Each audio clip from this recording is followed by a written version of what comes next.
जय हिंद साथियों। यह सच्चाई है कि आप दोस्त बदल सकते हैं मगर अपना पड़ोसी नहीं। और अगर पड़ोसी पाकिस्तान जैसा हो तो उसे ठीक करने के लिए कठोर दंड देना हमारा पहला कर्तव्य है। आज भारत सिर्फ पाकिस्तान नहीं बल्कि क्रूरता, बर्बरता और आतंकी मानसिकता के खिलाफ एक जंग लड़ रहा है। हमारी सेना जिस अद्भुत वीरता और शौर्य से लड़ रही है उससे साफ है कि इस बार आतंकवाद का खात्मा होकर रहेगा। बस हम सबको अपने अपने ईश्वर, अपने अपने भगवान से सैनिकों की सलामती की दुआ करनी है, प्रार्थना करनी है और उनके परिवारों के साथ खड़े होकर उनका साहस और मनोबल बढ़ाना है। जिन परिवारों से निकलकर कर्नल सोफिया कुरैशी और विंग कमांडर व्योमिका सिंह जैसी बेटियां तिरंगे की शान संभाल रही, जिन परिवारों के बेटे सरहद पर दुश्मन का मुकाबला कर रहे हैं, उन परिवारों के साथ चट्टान की तरह खड़ा होना है। दुनिया जानती है कि हमारा ये उसूल है, ना हम किसी को पहले छेड़ते हैं और ना ही बाद में किसी को छोड़ते हैं। 22 अप्रैल को पहलगाम में पाकिस्तानी आतंकियों ने जिस कायरता और क्रूरता से हमारे निहत्थे लोगों की हत्या की थी वो मानवता के इतिहास पर एक कलंक की तरह है। सो हमने भी अपने बहनों के सिंदूर का बदला ऑपरेशन सिंदूर की पहली इंस्टॉलमेंट से ले लिया। मगर पाकिस्तान अपनी गलती मानने की बजाय भारत को ही आंख दिखाने लगा। उसने अपनी गलती स्वीकारने की जगह सीमा पर हमारे बेकसूर नागरिकों को और बच्चों को निशाना बनाने का आपराधिक प्रयास किया। वो भूल गया कि भारत जहां बुद्ध की धरती है वहां अर्जुन और भीम जैसे महान योद्धाओं की भी। भारत अगर गांधी का वंशज है तो भगत सिंह और चंद्रशेखर आजाद जैसे वीरों का भी। और इसलिए अब भारत की तीनों सेनाएं पूरी ताकत से बता रही हैं कि भारत पाकिस्तान का बाप है और बाप बाप होता है। हमारी मिसाइलें, हमारे विमान पाकिस्तान की छाती पर गरज रहे हैं।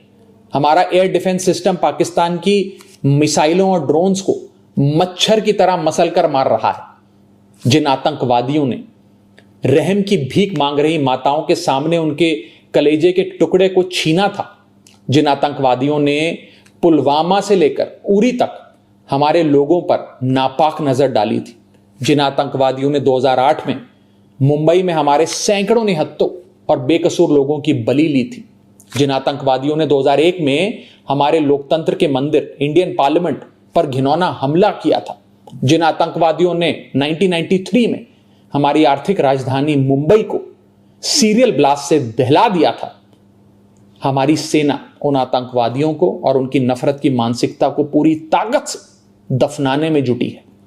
बस हम सबको आपस में एक रहना है। मुसीबत में देश की कमजोरी नहीं बल्कि ताकत बनना है। हम किसी भी धर्म, किसी भी जाति या किसी भी राजनीतिक दल से जुड़े हैं, किसी भी नेता को फॉलो करते हैं, इससे ज्यादा महत्वपूर्ण बात यह है कि हम सब हिंदुस्तानी हैं। We are all Indians. अगर कोई हमारे देश और मातृभूमि की तरफ आंख उठाएगा उसका जवाब हम सब मिलकर देंगे।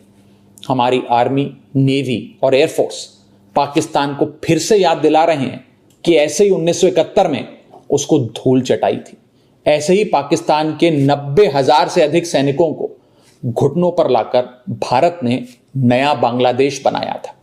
ऐसे ही 1984 में सियाचिन में जब भारत के सैनिकों ने पाकिस्तान के कायरों को दौड़ाया था, ऐसे ही 1999 में कारगिल में हमारी सेना ने पाक के सारे नापाक इरादों को मिट्टी में मिलाया था। मगर पाकिस्तान की मेमोरी लगता है कमजोर है, इसलिए समय समय पर याद दिलाना पड़ता है। जो देश 24 घंटे 365 दिन पूरी दुनिया के सामने भीख का कटोरा लेकर खड़ा रहता है, जो देश अपने बच्चों के हिस्से का दूध आतंकियों को पिलाता है, उसका फन कुचलने का इस बार इरादा हर हिंदुस्तानी ने ठान लिया है। अब की बार पाकिस्तान को सुधार कर रहेंगे।